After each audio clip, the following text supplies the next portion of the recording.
शहर की corona virus helpline का नंबर। अगर आपकी तबीयत खराब लगे तो आप इस नंबर पर फ़ोन करिएगा। आपको हॉस्पिटल ले जाने का पूरा इंतजाम हो जाएगा। अभी आपको हॉस्पिटलाइजेशन की कोई ज़रूरत नहीं। अब आप घर जा सकते हैं। Good luck. निनाद और अम्बा डॉक्टर की बातें सुनकर सदमे में थे। कोरोना और उनको दोनों के चेहरे पर हवाइयां उड़ रही थी।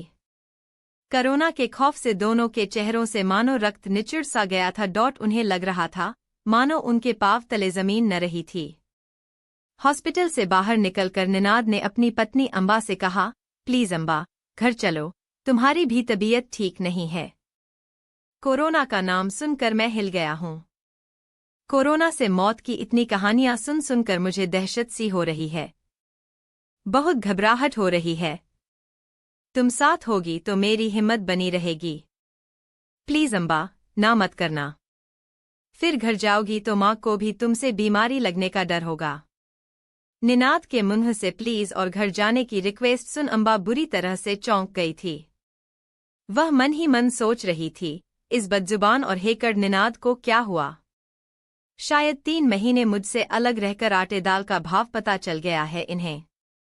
इस बीमारी की स्थिति में किसी और परिचित या रिश्तेदार के घर जाना भी ठीक नहीं। कोई घर ऐसा नहीं जहां मैं इस मर्ज के साथ एकांत में रह सकूं। इस बीमारी में मां के पास भी जा सकती। फिर निनाद की उसे अपने घर ले जाने की रट देखकर मन में कौतूहल जगा था। देखूं, आखिर माजरा क्या है जो जनाब इतनी मिन्नतें कर रहे हैं मुझे घर ले जाने के लिए। मन में दुविधा का भाव था, निनाद के घर जाए या नहीं। उससे तलाक की बात भी चल रही है कि तभी हॉस्पिटल की एम्बुलेंस आ गई और निनाद ने एम्बुलेंस का दरवाज़ा उसके लिए खोलते हुए उसे कंधों से उसकी ओर लगभग धकेलते से हुए उससे कहा, बैठो अम्बा, क्या सोच रही हो। और वह विवश एम्बुलेंस में बैठ गई। ओके। दुकान को फोन कर निनाद नहा धोकर अपने बेडरूम में लेट गया और अम्बा घर के दूसरे बेडरूम में।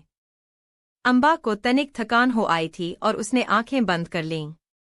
उसकी बंद पलकों में बरबस निनाद के साथ गुजरा समय मानो सिनेमाई रील की मानिंद ठिठकते ठहरते चलने लगा और वह बीते दिनों की भूल भुलिया में अटकती भटकती खो गई। वह सोच रही थी, जीवन कितना अनिश्चित होता है।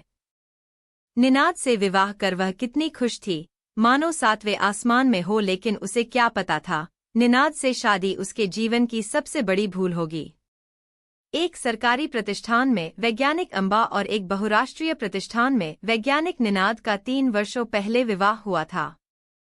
निनाद ने उस दिन अपने शहर की किसी कॉन्फ्रेंस में अपूर्व लावण्यमयी अम्बा को बेहद आत्मविश्वास से एक प्रेजेंटेशन देते सुना था और वह उसका मुरीद हो गया। शुष्क स्वभाव के निनाद को अम्बा को देखकर शायद पहली बार प्यार जैसे रेशमी मुलायम जज्बे का एहसास हुआ था। कॉन्फ्रेंस से घर लौटकर भी अम्बा और उसका ओजस्वी धारा प्रवाह भाषण उसके चेतना मंडल पर अनवरत छाया रहा। उसके कशिश भरे धीर गंभीर सौंदर्य ने सीधे उसके हृदय पर दस्तक दी थी और उसने लिंक्डइन पर उसका प्रोफाइल ढूंढ उसके बारे में पूरी जानकारी प्राप्त की थी। उसके माता पिता की बहुत पहले मृत्यु हो चुकी थी। इसलिए उसने स्वयं उसे फोन कर और फिर उससे मिलकर उसे विवाह का प्रस्ताव दिया था। अम्बा की विवाह योग्य उम्र हो आई थी। मित्रों परिचितों से निनाद की नौकरी, घर परिवार और चाल चलन की तहकीकात कर उसने निनाद से विवाह करने की हामी भर दी। अम्बा की मात्र मां जीवित थी। वह बेहद गरीब परिवार से थी। पिता एक पोस्टमैन थे। उनकी मृत्यु उसके बचपन में ही हो गई थी। तो प्रतिष्ठित पदधारी निनाद का विवाह प्रस्ताव अम्बा और उसकी मां को बेहद पसंद आया। शुभ मुहूर्त में दोनों का परिणय संस्कार संपन्न हुआ।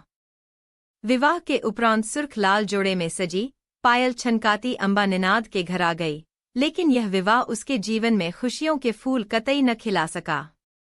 निनाद एक बेहद कठोर स्वभाव का कलहप्रिय इंसान था। बात बात पर क्लेश करना उसका मानो जन्म सिद्ध अधिकार था। फूल सी कोमल तनवंगी अम्बा महीने भर में ही समझ गई कि यह विवाह कर उसने जीवन की सबसे गुरुतर भूल की है। दिनों दिन पति के क्लेश से उसका खिलती कली सा मासूम मन और सौंदर्य कुम्हलाने लगा। मिस्टर निनाद, आप और आपकी वाइफ कोरोना पॉजिटिव आए हैं, लेकिन आपके सिम्टम्स बहुत माइल्ड हैं। इसलिए आप दोनों को अपने घर पर ही सेल्फ क्वारंटाइन में रहना होगा। यह रही।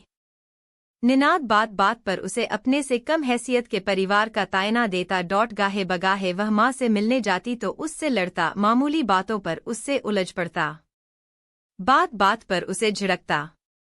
अम्बा एक बेहद सुलझी हुई, समझदार और मैच्योर युवती थी। वह भरसक निनाद को अपनी ओर से कोई मौका नहीं देती कि वह क्रुद्ध हो, लेकिन दुष्ट निनाद किसी न किसी बात पर उससे रार कर ही बैठता। निनाद अम्बा के विवाह को 3 वर्ष बीत चले। पति के खुराफाती स्वभाव से त्रस्त अम्बा कभी कभी सोचती, पति से अलग होकर उसे इस यातना से मुक्ति मिल जाएगी। जिस दिन गले तक निनाद के दुर्व्यवहार से भर जाती, माँ से अपनी व्यथा कथा साझा करती।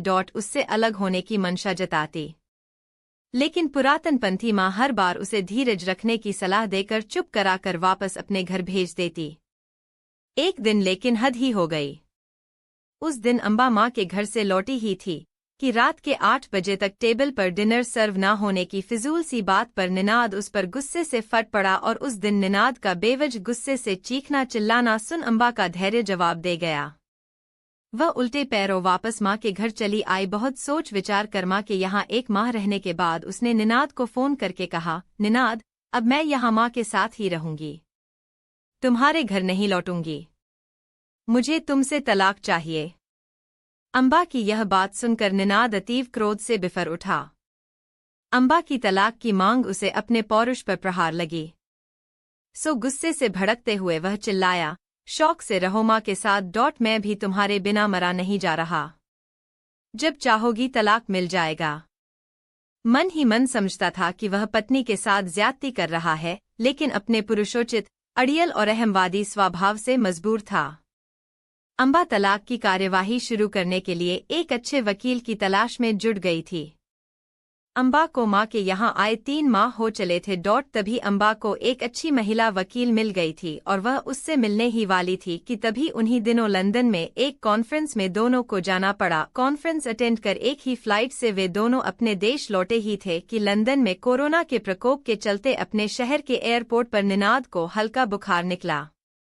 फिर हॉस्पिटल में दोनों का कोरोना का टेस्ट हुआ और उसमें दोनों कोरोना पॉजिटिव निकले कि तभी निनाद की पुकार से उसकी तंद्रा टूटी और वह वर्तमान में वापस आई और दौड़ी दौड़ी निनाद के पास गई। निनाद आंखें बंद कर लेटा हुआ था। अम्बा, मेरे पास बैठो, मुझे कुछ अच्छा नहीं लग रहा। कैसा लग रहा है निनाद? बहुत कमजोरी लग रही है और घबराहट हो रही है। अरे घबराने की क्या बात है, चलो मैं तुम्हारे लिए गर्मागर्म टमेटो सूप बनाकर लाती हूँ। सूप पीकर तुम बेहतर फील करोगे। यह कहकर अम्बा रसोई में जाकर 10 मिनट में सूप बनाकर ले आई। अम्बा, हम दोनों ठीक तो हो जाएंगे ना? हाँ।